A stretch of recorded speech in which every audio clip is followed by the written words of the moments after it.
عليكم ورحمة الله تعالى وبركاته والسلام يا دمان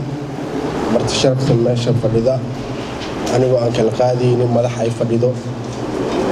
أي ضد بدن أي فريان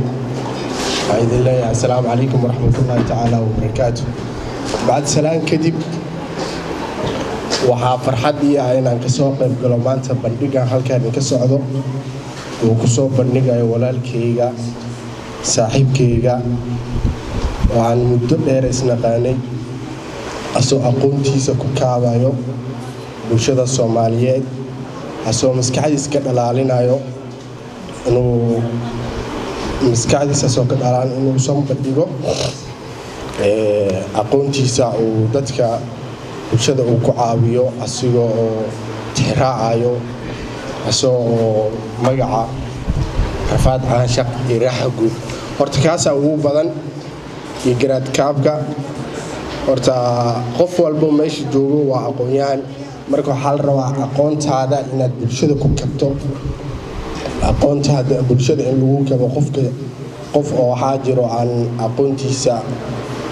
oo dhaxdhaxaada qof aqoontiisa ay sareyso marka waxaa la rabaa qofka oo aqoontiisa normalka ah qofka aqoonta ka sareeyo waa inuu ku kaba aqoontiisa qofka kale oo garab siiya haddii taas la helo barwaaqo iyo nabad la helaa dhalinyaro leeyahay meeshan waa qof walba meeshan joogo wuxuu mar walba fiirinaa rafaad caashaq iyo raaxa guud qof walbana waa mara qof walba meesha joogo waa mara qof aan oo caashaq jilaynin aan jacayl jilaynin ma jiro marka waxaa la rabaa marka adiga inaad ka faa'iideysato oo qofka oo aad jeceshahay inaad dib iyo dheef aad la martid si hadhow raaxada u heshid dadka beeraleyda markay beerta ay falayaan waa koodi biyo ku deeyaan ka bacdi ay abuuraan cayayaanka ka celiyaan kadib ay nafciga qaataan ay guriga geystaan marka adiga waxaa waaye marka adiga waa inaad beerta waraabisaa aad abuurtaa cayayaanka ilaalisaa markaad guriga geysato adaa iskale qofka xiga male mid buuga kalena waxaa waaye buuga kalena waa aqoonta ka hadla aqoonta waxa ugu muhiimsan dunida waa aqoon qof aan aqoon lahaynin furaha dunida ma haysto furaha dunida waa aqoontu waa in lagu dadaalaa waa in la bartaa qofka aad ku garab siisaa markaas kadib aqoonta marka qof adiga aad wax siiso aad aqoonta ku kaabaysid adina faa'iido ku tahay marka saaxiibkayga waan dhiirgelinayaa mar labaad mar saddexaad waxa leeyahay inta aan ku okeeno waxaan ka sugaa buugaag badan inaan ka soo qayb galo oo farxad ay tahay marka aniguna magac waxaan ku hadlaayay saxafiyiinta dad badan aan fadhi mana mudneen laakiin waa lagu gaaday maadaama lagu gaaday amarkii inaan qaato waayo marka waa qaato billahi tawfiiq wa salaamintiin dhamaantiin horta waxaan idin oran lahaa waxa aanan farxad aanan la hadli karahay intanoo dhalinyaro halkan iskugu timaaday inaan u nimaadnay qof inaga mid ah inaan u hambalyeeno ay dhiiri gelino horumar u sameeyay ama talaabo u qaaday nolosha ayay ka mid tahay qofku inuu isbedel sameeyo inuu meel tago inuu meel kala tago waa marka aad nolosha fahansan tahay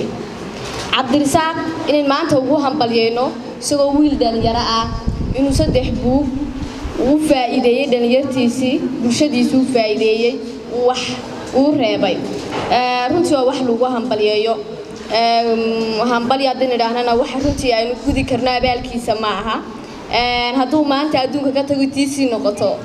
waa wax bulshadii uga tegay oo runtii ma dhimanayo hadduu buugiisii joogo qof kastoo fikrad leh ama aragti leh haddii uu reebo waxa uu maankiisa iyo maskaxdiisa ku jiro hadduu reebo waxa hubaala inuu bulshadiisa uu qabanayo hadduu tagana uu uga tegayo laakiin waa marka uu qofkaasi ku kalsoon yahay waxa uu qabanayo dadka bini aadanka waxa laga yaabaa inay maskaxdooda wax ka buuxayaan oo ay rabaan inay wax qabsadaan laakiin dadka intooda badan haddii waliba Afrikaanka haddii maskaxdooda la baari la adduunka inta kale inaga ka hormarsanaan ama ka fiicnaan lahayn laakiin dhibaatayna haysto dhibaatadaas waxa weeyaan qofku inuu ka cabsoodo ama uu ka baqdo waxaan maalinku keeno bulshadu tolo maxay odhan doonaan ma waxay odhan doonaan bulshada waxaan kala fadhiiso ma waxay ku odhan doonaan waxaana sideetaa wax ma aha waxay ku odhan doonaan waxna waa waxayna ceebinay weliba Soomaalida dadka inta badan hadduu qofku wax hor keeno iyagiyo aan kaba dhamaysanba waxay ka hor keenayaan war waxaad wadaa wax ma ahaniyo laakiin adigu haddii aad ku kalsoon tahay waxaad ogsoonaanaysaa inay waxaan aad wadatid ay wax yihiin laakiin waxay wax noqonayaan waa markaad naftaada ku kalsoon tahay waa markaad naftaada baratay waa markaad ogaatay naftaada inay wax qabsan karto Cabdirasaaq maanta haddaan naftiisa ku kalsoonayn inta dhalinyaro bartan isku keeno muu odhan lahayn waxba nidiin sidaa taasuna waxay ka turjumaysaa inuu kalsooni naftiisa ka qabay inuu kalsooni ka qabay inuu bulshada wax soo bandhigi karo inuu kalsooni ka qabay waxaanu sidaa inay wax shaqeynaya yihiin waa markaad kalsooni ka qabtay ayaad adigu bulshada hor keeni kartaa bal waxaad sideetaa marka hore adigu nafsiyan ma tahay waxaad adigu jeceshahay ma yihiin waxay naftaada ka soo gacay ma yihiin waxaad adigu rajaynaysay ma yihiin waxaad hamigaaga yaad rabtiin qabsatid haddii intaasi tahay waxa hubaala kuwa kale oo iyagu ku odhan doona waxaad sideetaa wax ma aha inay biri toole marka aad guulaysato ama lagu soo dhaweeyo ay ku odhan doonaan waxaad sideetay wax buu ahaa laakiin shalay toole ogsoonow waxaad sideetay wax muu ahay waa shalay toole markaan bulshadu ku garanahay waa markaan waxa go'aan dadku waanay sharaabsanayn sida luqadaha dambe laakiin biri toole marka waxa wax noqdaan cid kasta way ku baranaysaa cid kasta oo ku soo dhaweynaysaa gacmo badan oo marka aad maxay toole aad ahayd qof aad u baahnayd caawin aad ahayd waxa jira gacmo badan oo maxay toole ka gaabiyay laakiin hadhow markaad guulaysatid ku wada gacan qabanaya inaan halkan dhiirigelin aan u soo istaago maanta ma u soo diyaar garoobin laakiin waxaan kaliya rabaa walaalkiina farxadda la wadaago aan u hambaliyeeyo isaga iyo dhalinyar kale oo soo wada fikradaha noocaas oo kale waxay naga baahan yihiin dhiirigelin iyo inaynu soo dhaweyno fikradoodana aan la qaadano guulaysta walaal badan leey mahadsanidin marti sharafta qiimaha badan ee goobta nagala soo qayb galay naadiyada akhriskii qoraalka mas'uuliyiinta kale hablaha iyo inamada daan iraahdo wajiidaan quruxda badan ee waqtigooda qiimaha badan inoo markaasi nagala qayb qaadanaya barnaamijkan aan ku soo bandhigayno labada buug ee kala garaadkaab iyo sidoo kale rafaad caashaq iyo raaxo guur waxaan idinku salaamayaa salaantan ugu qiimaha badan waa salaanta islaamka assalaamu calaykum waraxmatullaahi tacaala wabarakaatuh bacda salaan waxaa mahad iska leh Allah subhanahu wa ta'ala oo koonkaana keenay noona suurtageliyay in maanta halkan aan isugu imaano waxaan marka xigta u mahad celinayaa maamulka iyo macallimiinta gaar ahaan xafiiska xiriirka guud ee jaamacadda Salaam oo inoo suurtageliyay Allah ka sokow halkan quruxda badan inaan barnaamijka ku qabsano waxaan marka xigta u mahad celinayaa dadka qabanqaabada barnaamijka qayb weyn ka ahaa oo garbahayga maanta taagnaa barnaamijkan aadka u qiimaha badan alla ka sokow inoo suurogeliyay inuu halkan ka dhaco waxaa marka xigta u mahad celinayaa kaamirmaanada quruxda badan ee horteeda taagan ee sawirada iyo fiidiyoyada naga qaadaya si bulshada ay ugu soo gudbiyaan waxa halkan ka dhacay mahad celin iyo salaan kadib maantay waa madal qiimo badan waa maalin ka duwan maalmaha kale si gaar ah waa maalin iga duwan maalmaha kaleeto runtii waxay ka mid tahay maalmaha dabcan farxadda aan dareemo waxay ka mid tahay maalmaha qiimaha badan ee soo maray inta markaan ka soo gudbo waxaan halkan ama dhamaanteen halkan u wada joognaa inaan ka boganno oo aad ogaataan waxa ku jira buugtaan halkan yaala ee kala ah garaadkaab iyo sidoo kale rafaad caashaq iyo raaxo guur mid ayaan u galaynaa mid walbaba waxa uu ka hadlayo iyo waxa markaasi ku jira xogtiisa oo idin aan ka hormaro garaadkaab dabcan shay walba ama wax walba waxa tilmaamaya magaciisa garaadkaab waa buug soo koobi doona aqoonta qaybaheeda kala duwan haday ahaato maadi iyo diini waxa uu ka kooban yahay ilaa iyo 11 qaybood oo kala duwan qayb waa diini oo ah qaybta ugu horeysa wax walbana laga bilaabo diiniga buugan ku yaala ama qaybta diiniga ah ee buugga ku yaala markaasi aan uga hadlaynaa ama aan ku soo ururnay qaybo kala duwan haddii ahaato taariikhdii rasuulka sallallahu alayhi wasallam iyo saxaabadiisii xilliyada maxaa la yiraahdaa ay soo bilaabatay diintii nebiga xilligii dabcan uu dhashay dagaaladii uu soo maray iyo intaas iyo waxyaalo kaloo kasii badan sidoo kale waxaa xiiso leh oo buugga qaybta diiniga ku jira diyada oo qofku ku baran doono dabcan diyada iyo sidoo kaleeto dabcan diyadii oo diinta inoo sheegtay ayaan halkan ku soo qaadanay sidoo kale waxaa buugga qayb ka ah qaybta diiniga zakadu waa wax waajib ah oo dabcan qof walba oo muslina oo awoodo laga rabo zakada cidda ay ku waajibto cidda la siinayo iyo sidoo kaleeto sida loo bixinayo ayaan buugga ku sharaxnay sidoo kale dhaxalka cidda dhaxalka qaadanaysa cidda dhaxalka laga raba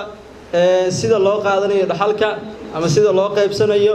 ayaa qayb ka ah buugga sidoo kale waxaa qayb ka ah quraanka kariimka qowlka eebe suuradaha quraanka kariimka qowlka eebe aayado ku yaal quraanka kariimka qowlka eebe ayaan sidoo kale buugga aan ugu tageynaa qaybta diiniga qaybta labaad ee buugga ama cutubka labaad ee buugga waxa uu ka hadli doonaa waa juqraafi iyo taariikh oo idil juqraafi iyo taariikhdaas waa juqraafi iyo taariikhda dabcan dunida oo idil waxaa ku yaala caasimadaha dalka waxaa sidoo kale buugga qayb ka ah magacyada micnahooda wadamada kala duwan ee dunida dagaaladii dunida ka dhacay iyo taariikhda guud ee dalka oo aan ku soo ururnay qaybtaas sidoo kale qaybta saddexaad ee buugga waxaan uga hadlaynaa qayb xisaab ah ama xisaabaad sida loo xisaabiyo fogaanta baabuurka uu jari karo iyo waxyaalaha la midka ah qiimo dhaca ku dhici kara bagaashka sida markaasi loo xisaabiyo ganacsiga sidoo kale qiimo dhimista sida loo sameeyo boqolleyda iyo waxyaalo la mid ah oo ka sii badanba ayaa buugga markaa qofkii akhriyo ugu tegi doonaa qaybta afraad ee buugga waxaa diiradda aan ku saari doonaa gowgaaleysiga ayaan buugga diiradda ku saari doonaa waxyaalaha ugu xiisaha badan hal iyo laba haddaan ka soo qaadanno ee gowgaaleysiga ama googa cigalna waa la yidhahdaa cadalna waa la yidhahdaa sii bilig soo bilig saynaan biligow aabow samatar saakana waa kan sidoo kale waxaa qayb ka ah injir mara sideeda qabto oo mara 9 huban oo wiil daadihinaysa oo maroodi dhegta haysa riyadaad ka eriyeysa waxyaalo sidaas oo kale ayaa buugga ku jira inta kala duwanaa taariikhyada kala duwanaa ee la soo maray ayuu buugga markaasi aan ku soo qeexnay qaybta 10aad ee ah qayb xiiso badan ayaduna aan buuggan garaadkaab uga hadli doonaa qaybta geelu waxa uu ka mid yahay xoolaha ay inta badan Soomaalidu dhaqato geela ayaa sidoo kale buugga aan diiradda ku saaraynaa geelu dabcan wax la yiraahdo geel maxaa la yiraahdaa ku qeexina sidoo kale halka asal ahaan uu ka soo bilowday ereyga geel asalkiisa meesha ka soo bilowday af Soomaali marka gaalna waa la yiraahdaa oo marka dib loo raaco erayo marka dabcan geela loo adeegsado sida abasax oo kale olol oo kale hadhuub sibir hays misigta sidoo kale hoor iyo waxyaalo badan ayaan diiradda ku saaraynaa qaybtaas qaybta 11aad ee buugga waxaan diiradda ku saari doonaa haddii alla idmo caafimaadku waa shay muhiim ah oo qof walba uu u baahan yahay waa shayga ugu muhiimsan ee qofka markaa bini'aadanka uu haysto wax walba ma qabsan karta dad caafimaad lahayn caafimaad wax la yiraahdo cudur wax la dhaho waxyaalaha keena cudurrada oo kaleeto cudurro kala duwan aan buugga ku soo qaadanay shilalka oo kale qofka gargaarka degdegga isugu sameyn lahaa hadduu tusaale ahaan uu margado oo kale asagoo keligiisa joogo oo kaleeto waxyaalaha markaa isku badbaadin karo sidoo kale jabniinka oo kale durriinka oo kaleeto iyo waxyaalo la mid ah ayaan buugga markaa cutubkaas aan diiradda ku saaraynaa buuggu marka si guud ahaan waxaan u qornay hab fudud oo qof walba uu fahmi karo oo ah hab weydiimo iyo warcelin ah oo su'aal inta la weydiiyo dabcan ayadoo sharaxan oo faahfaahsan uu buugga ayay ku taalaa in ka badan 900 oo su'aal ama su'aalihii jawaabaha ayaa buugga markaa ka heli kartaan aad uga bagan doontaan